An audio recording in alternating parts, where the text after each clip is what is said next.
بسم اللہ الرحمن الرحیم۔ 5 برس پہلے جب میں 21 برس کی نوجوان لڑکی تھی تو انہی دنوں میں میٹرک کا امتحان پاس کر کے فارغ ہو گئی۔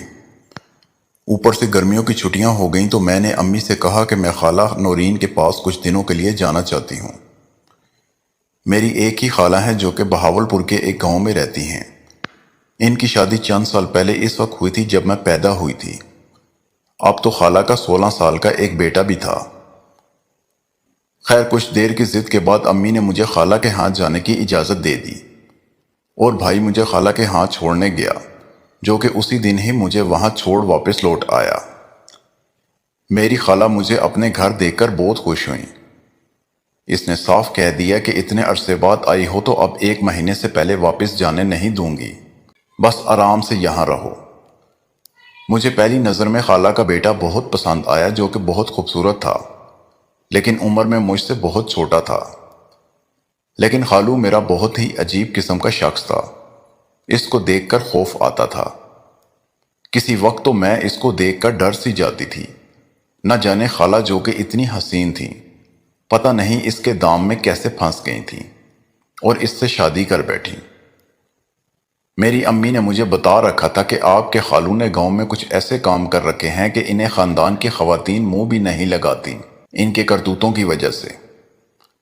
چونکہ گرمیاں تھیں اس لیے خالہ اور خالو رات کو چھت پر سوتے تھے اور میں اور سلیمان نیچے صحن میں پنکھا چلا کر ایک ہی چارپائی پر سو جایا کرتے تھے۔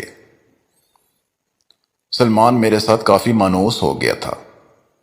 ایک رات میری آنکھ کھل گئی تو نیند نہیں آ رہی تھی تو میں نے چھت پر جانے کا سوچا، لیکن اندر سے ڈر بھی لگ رہا تھا کہ کیا معلوم اوپر خالو جاگ رہا ہو اور کیا سوچے گا کہ یہ آدھی رات کو یہاں کیا لینے آئی ہے۔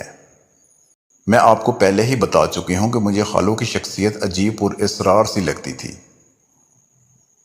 وہ سارا دن مجھے عجیب سی نظروں سے دیکھتا رہتا تھا، لیکن جب میں ان کو دیکھتی تو مسکرانے لگتا تھا۔ خالہ ان کے سامنے کم ہی بات کرتی تھی اور مجھے معلوم ہوتا تھا کہ جیسے خالہ ان سے ڈرتی ہوں۔ لیکن ایک بات یہ بھی تھی کہ خالو نے گھر میں خالہ کو ساری آسائشیں مہیا کر رکھی تھیں جس کی کسی بھی عورت کو خواہش ہو۔ خیر اب میں نے دبے پاؤں چھت پر جانے کا سوچا، چنانچہ میں دبے پاؤں چھت پر چڑھنا شروع ہو گئی۔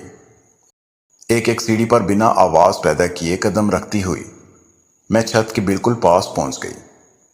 میں جیسے ہی چھت کے قریب پہنچی میرے کانوں میں کچھ عجیب سی آوازیں پڑ رہی تھیں، جیسے کوئی تکلیف سے کرا رہا ہو، جیسے کوئی حیوان گرگرا رہا ہو، جیسے کوئی کسی چیز کو زور زور سے فرش پر رگڑ رہا ہو۔ میں پریشان ہو گئی کہ آخر چھت پر ایسا کیا ہو سکتا ہے۔ خیر میں نے ڈرتے ڈرتے سر اوپر نکال کر دیکھا تو چاند کی روشنی میں ایک عجیب منظر دیکھا۔ خالو چارپائی پر لیٹا تھا اور خالہ اس کے سر میں سرسوں کے تیل سے مالش کر رہی تھی۔ خالو کبھی منہ سے عجیب سی آوازیں نکالتا اور پھر خاموش ہو جاتا۔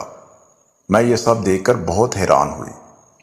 اتنے میں اچانک خالہ نے گردن گھما کر میری طرف دیکھ لیا اور مسکرا کر کہا، آ جاؤ بیٹا یہاں آ جاؤ۔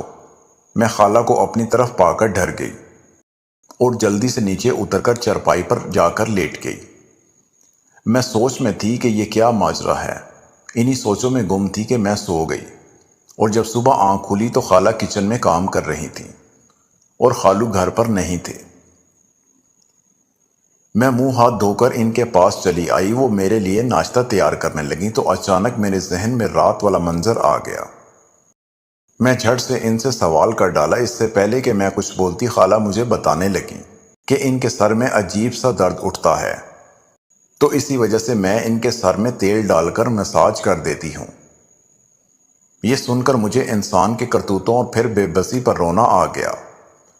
یہ سن کر مجھے انسان کے کرتوتوں اور بے بسی پر رونا آ گیا کہ جب انسان کسی کو تکلیف دیتا ہے تو سمجھتا ہے کہ اس نے اوپر والے کی پکڑ میں کبھی آنا ہی نہیں ہے، اور جب کوئی پکڑ میں آتا ہے تو کہتا ہے مجھ پہ آزمائش آئی ہوئی۔ یہ نہیں سوچتا کہ یہ آزمائش اپنے ہی کرتوتوں کی وجہ سے ہے۔ یہ سن کر مجھے ترس آیا خالو پر اور ان سے ہمدردی بھی ہو گئی، لیکن میں ان سے محتاط بھی زیادہ ہو گئی تھی کہ کیا معلوم وہ مجھے بھی اپنی ہوس کا نشانہ نہ بنا دے۔